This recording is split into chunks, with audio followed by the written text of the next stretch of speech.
Michael, a deep dive. Wait, just stop scrolling for a second. If you carry this name, or if there is a Michael in your life you need to understand for real, this is for you. This isn't a horoscope. This is a mirror. Let's begin with the sound itself. Michael. When you say it out loud, feel the weight of it. It starts with that solid, humming M, breaks through with the sharp K, and lands on the grounding L. It is not a soft name. It is not a name that hides in the corners. It is sculptural. It feels like something carved from stone or forged in fire. If you carry this name, you likely feel a specific kind of gravity. There is a presence about you. Even when you are silent, people know you are there. The energy you project is active, outward, and undeniably masculine. It strides forward with authority, like a steady flame or a strong beam of light cutting through the fog. But where does this strength come from? To understand you, we have to go back, way back. The name Michael comes from the ancient Hebrew, Mikael. It is not just a label, it is a rhetorical question. It translates to, who is like God? Now, think about that. It is a paradox. On one hand, it is a statement of immense power, linked to the greatest archangel in history. But on the other, it is a question that demands humility. It implies that no one is like God. This is the core conflict and the core beauty of your life. You live right on the edge, between power and service, between leading the charge and bowing your head. Let's talk about your archetype. You are, at your very core, the warrior, the protector. In the old stories, Michael is the captain of the host. He is the one standing at the front lines, sword in hand, holding back the chaos. In your modern life, whether you are in Chicago, London, or Sydney, this archetype is still alive in you. You just wear different armor. You are the one who steps up when the stakes are high, when there is a crisis at work, when the family is in trouble, when there is confusion or fear. Eyes turn to you, instinctively. You don't run from the fight. You run toward it. You have this innate need to defend, to champion a cause, to bring order where there is none. If you are feeling this resonance right now, if you recognize yourself or someone you love in this description, go ahead and hit that like button. Subscribe to the channel. It helps us find our people and keep this conversation going. There is a secondary side to you as well, the sage, because you don't just fight blindly. You have a moral vision, right and wrong, fair and unfair. People trust you because they sense that your strength is not for show, it is for them. But being the warrior comes with a heavy price. Let's look at your portrait and your shadow.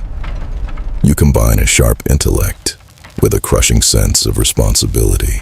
You are the fixer. Your mind is always working, taking things apart, seeing what's broken, and planning how to repair it. Emotionally, you care deeply, perhaps too much, but you often keep that hidden behind a wall of stoicism. You are the rock. Friends unload their problems on you because they know you will handle it. But here is where we need to be honest. The shadow of the warrior is the tyrant, and the shadow of the perfectionist is the martyr. Because you see clearly how things should be, you get incredibly frustrated when they aren't. Your desire to protect can twist into a need to control. You might find yourself micromanaging, simply because you are terrified that if you let go, everything will fall apart. This is the martyr complex. You work harder than everyone else. You save everyone, and then you resent them for it. You think to yourself, why do I have to do everything? Why doesn't anyone appreciate this? This leads to burnout. If you feel that tension building, if you feel anger snapping at the people you love, it means the warrior has forgotten how to rest. Let's shift the focus. Let's look at your vibration.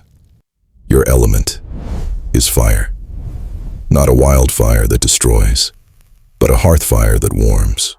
Your color is blue, the deep electric blue of truth and clarity. Your symbols are the sword and the scales, boundaries and justice. And your numbers resonate with the 6 and the master number 33. This confirms that your power is ultimately rooted in love. So, what is the path for you, Michael? Your name is not just a label, it is a mission. Your path is to learn the balance between power and compassion. You have the strength. That is a given. You don't need to prove it anymore. Your challenge is to soften. The name Michael asks you to lead by example, not by force. It asks you to trust, to put down the shield sometimes.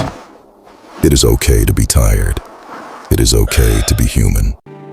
Ultimately, you are a bridge builder. You are here to protect the weak without crushing their spirit. When you balance that ancient courage with a modern, open heart, you become a man who commands respect, not because he demands it, but because he gives it. You are Michael, solid, timeless, a guardian of the light. Walk tall, and remember, even the strongest warrior is allowed to rest. Now tell me, how accurate was this? Drop a comment below saying, I am Michael.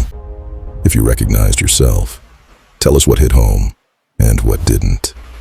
And most importantly, which name should we analyze next? And listen, if you want to go deeper, the name is just the beginning. You can book a deep dive analysis with us. We don't just look at your name. We analyze your surname, your full date of birth, and the names of the people around you. It reveals the full map of your destiny, your karmic knots, and your hidden power. Check the description to order your personal breakdown. Discover who you really are.